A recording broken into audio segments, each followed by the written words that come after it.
Bangladesh, a country where 90% of the people are Muslim. A country filled with Islamic history and heritage. However, Islam is under attack in Bangladesh. The current Awami League government, it appears, is determined to remove Islam from the public sphere in Bangladesh. Shajib Wajid Joy, the son of the current Prime Minister Sheikh Hasina, and Karl Clavako in 2008 published an article entitled "Stemming the Rise of Islamic Extremism in Bangladesh." This article appeared in the Harvard International Review, where they argued that in the last 5 years, the purchasing of burqa has risen by 500%. The Awami League government must come to power to stop the selling of burqa in Bangladesh. After coming to power, this is what the Deputy Speaker of Bangladesh's Parliament, Shaukat Ali, is on record saying about the burqa.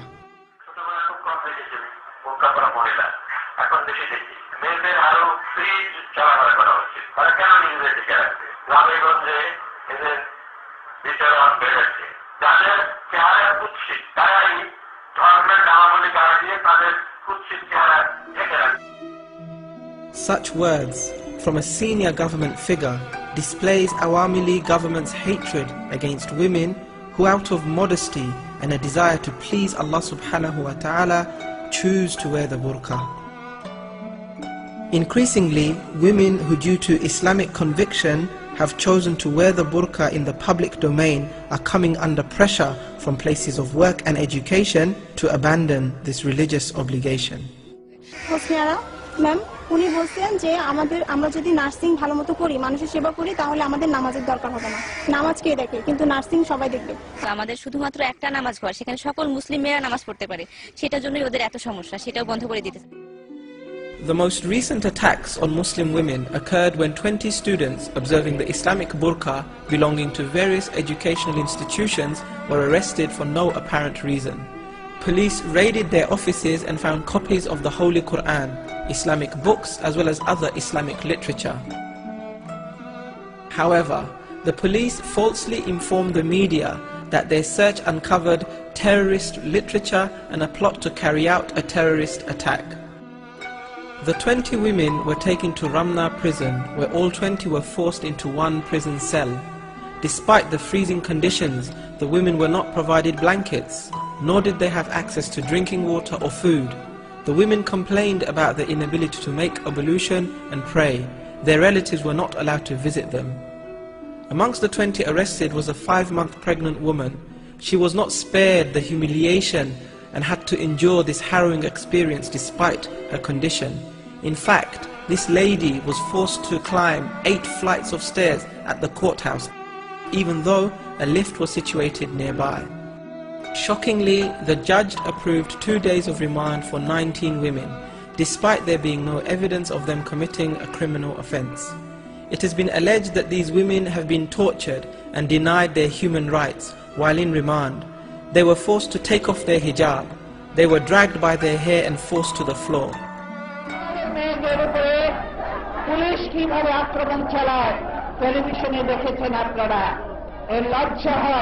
যে আমরা কোন দেশে বাস করছি, দেশের প্রধানমন্ত্রী মহিলা, অথচ এই মহিলাদের উপর কিভাবে নির্যাতন হয়। কয়েকদিন আগে দেখেছেন কতজন মহিলাকে ধরে নিয়ে গেল, প্রাপ্তবয়স্ক 16 জন মহিলাকে, প্রাপ্তবয়স্ক মহিলা, তাদেরকে ধরে নিয়ে গেল। ধরে নিয়ে যে শুধু ক্ষান্ত হয় নাই, তাদেরকে রিমান্ডে নিয়েছে, তাদেরকে অত্যাচার চালাচ্ছে। আমার দেশের মানুষ আমার মায়েদের উপরে এইরকম নির্যাতন করছে, এই জন্য কি আমার পিতামহ প্রাণ দিয়েছিলেন মুক্তিযুদ্ধে? এই জন্য কি আমার পিতা মুক্তিযুদ্ধ করে একটি দেশ স্বাধীন করেছিলেন? This unjustified arrest of Muslim women saw the women's rights movement and various other human rights organizations call a protest meeting at the National Press Club. 20 জন ছাত্রীকে ধরে নিয়ে কাশিমপুর কারাগারে রেখেছে, তারা জন্মগতভাবেই তারা পর্দানসীন, অথচ তাদেরকে বোরকা পরতে যাচ্ছে না, তাদের বোরকাগুলি নিয়ে নেওয়া হয়েছে। যারা বন্দিত্ব জীবন যাপন করছে ওখানে, তারা নিজেরাও জানে না কি তাদের অপরাধ। আর আমরা যারা তাদের জন্য আজকে উৎকণ্ঠায় ভুগছি, বিচলিত আছি, আবেগাহত অবস্থায় এখানে সমবেত হয়েছি। তারাও জানতে চায় কি তাদের অপরাধ। তারা একটা পাশ্চাত্যের ঢঙ্গের তাদের কিছু মেয়ে দরকার, তারা সেরকম মেয়ে দেখতে চায়। তো সেরকম মেয়ের জন্য জায়গা জায়গা আছে, তোমরা সেদিকে যাও।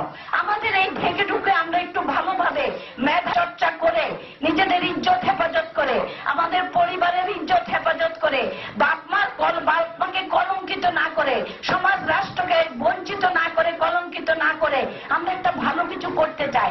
আমাদের উপর তোমাদের কেন এত হায়নার দৃষ্টি? While trying to enter the National Press Club to join this meeting, a further 11 burqa-wearing women were arrested. Once again, these women were detained without charge. In court, these women were forced to remove their hijab and burqa. 1,000 Muslim scholars have condemned these attacks on burqa-clad women, particularly the fact that their hijab was forcibly removed at the courthouse. The National Fatwa Board said in a statement that forcibly removing the burqa from these women is like declaring war against Islam. Even in non-Muslim countries, this kind of treatment toward Muslim women is unheard of. Attacks on Muslim women observing burqa has revealed the hatred that the Awami League has for Islam. Their actions has been condemned by political, religious and community leaders across the country. The Awami government must stop attacking Muslim women who choose to wear the burqa. They must end their attack against Islam and Muslims. All those who love Bangladesh must rise in opposition to their current policies. May Allah subhanahu wa ta'ala remove oppression and injustice from our beloved country and enable its people to establish Islam in all aspects of their lives.